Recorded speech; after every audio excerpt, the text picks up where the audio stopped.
This is how you upload media content in IDS6. Go to resource.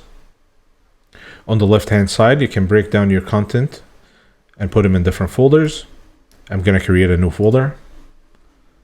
I'll call it demo.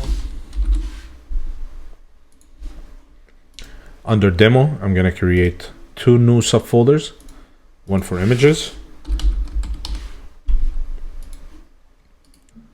and I'll create another one for videos.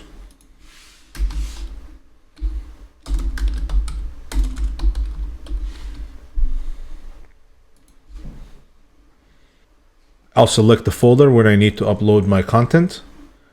I'll go to upload, browse my hard drive. I'll pick the content that I want to upload, open, upload. Once completed, you'll get this message on top. Okay, exit. My content right here. I can select any of my content. I can download it. I can edit. You can edit the name, give it some description. You can delete. Verify and audit are not really important in here, but they're very, very important when we get to creating campaigns. And that's it.